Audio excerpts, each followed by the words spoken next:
देखिए लैंग्वेज का पेपर है क्लास 7 का, और इसमें से जो भी देखने वाली चीज़ें आपको देखना है देख सकते हैं, पॉज करके नोट भी कर सकते हैं।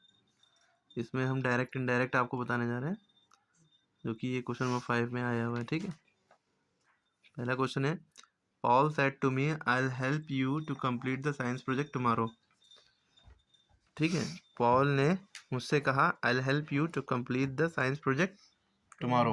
अब इसका कैसे करते हैं, पॉल ने मुझसे कहा कि मैं तुम्हारी मदद करूंगा कल प्रोजेक्ट को कंप्लीट करने में ना। तो पॉल का तो पॉल हो गया, उससे वो कह रहा है ना, रिक्वेस्ट भी नहीं कर रहा है, ऑर्डर भी नहीं दे रहा है, सजेशन भी नहीं, कुछ भी नहीं, नॉर्मली बस कह रहा है। तो और ना ही क्वेश्चन पूछा जा रहा है, तो इसलिए सेड टू को बल टोल्ड में करेंगे, पॉल टोल्ड मी। ठीक, और कॉमा इन्वर्टेड कॉमा को हटाते हैं, उसकी जगह आप क्या लगाते हैं, दैट। दैट माने होता है कि पॉल ने मुझसे कहा कि मैं तुम्हारी मदद करूंगा। अब हम कह रहे हैं थर्ड पर्सन या कोई और थर्ड पर्सन कह रहे हैं, पॉल ने मुझसे कहा, या यहाँ पे मैं ही थर्ड पर्सन हो जाऊंगा, पॉल ने मुझसे कहा कि वो मेरी मदद करेगा ना। तो आई का यहाँ पे क्या हो जाएगा, दैट। ही विल का क्या हो जाएगा, would. He would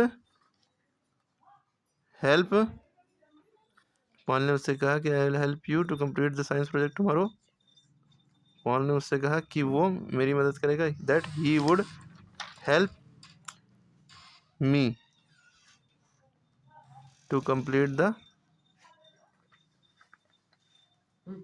science project complete. देखो ना, तो complete the science project tomorrow का द नेक्स्ट डे। बाकी विल का बस वुड हो जाता है ना, बाकी सब same. To complete the science project,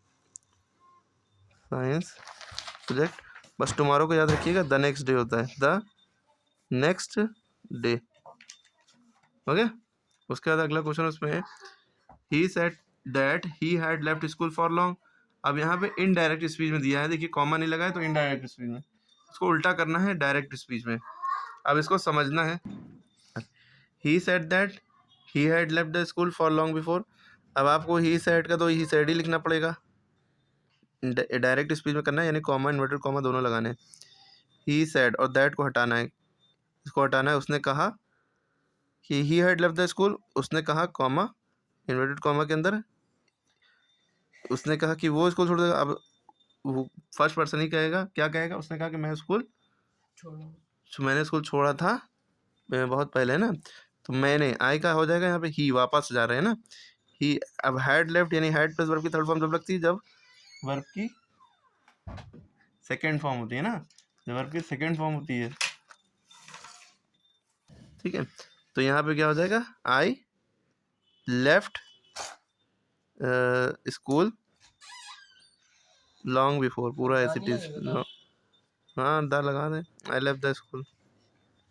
ठीक है, ओके। अब यहाँ पे सेकेंड फॉर्म लगा दी, उसको लेके के वो हेड प्लस वर्ब की थर्ड फॉर्म लगती है ना, तो उल्टा जा रहे हैं तो वापस जा रहे हैं ना। उसके बाद अगला है, she asked if anyone was there in the house. उसने पूछा क्या कोई घर में था, यहाँ पे है ना। अब हमें इसको उसमें करना है, किसमें, डायरेक्ट स्पीच में, इन्वर्टेड कॉमा लगाना है।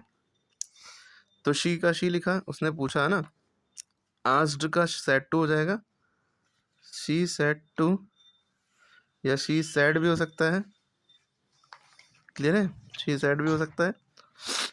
इसने पूछा, किससे पूछा नहीं दिख रहा है ना, तो इसलिए सेड टू न लगाई, खाली साइड लगी। उसने पूछा if any one was there in the house, तो इफ़ से शुरुआत है, कॉमन इन्वर्टेड कॉमा की जगह हेल्पिंग वर्ब से शुरुआत होगी पहले अंदर। वॉज है तो इज होगा, तभी तो वॉज हुआ होगा।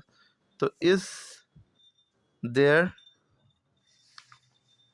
Any one in the house, in the house. ठीक है, और डॉट लगा के कॉमा, सॉरी क्वेश्चन मार्क लगा के इन्वर्टेड कॉमा बंद कर देंगे। पहले क्वेश्चन मार्क, मतलब पहले क्वेश्चन मार्क लगता है, बाद में इन्वर्टेड कॉमा से बंद करते हैं। ठीक है, इन्वर्टेड कॉमा के अंदर क्वेश्चन मार्क रहता है और यहाँ पे कॉमा रखता है। ठीक, ये सब पंचुएशन की बातें हैं, याद होना चाहिए। तो ये डायरेक्ट इनडायरेक्ट था, उल्टा करना था, यानी कि इनडायरेक्ट में दिया है, डायरेक्ट में करना है, तो उसमें इन्वर्टेड कॉमा वगैरह का ध्यान रखना। अच्छा, इससे पहले जो ये लॉन्ग बिफोर, यहाँ पर डॉट लगा के इन्वर्टेड कॉमा बंद करेंगे। ओके, क्लियर है? तो ये सारी बातें हैं, फिर से वीडियो देखेंगे तो बहुत अच्छे से क्लियर होगा।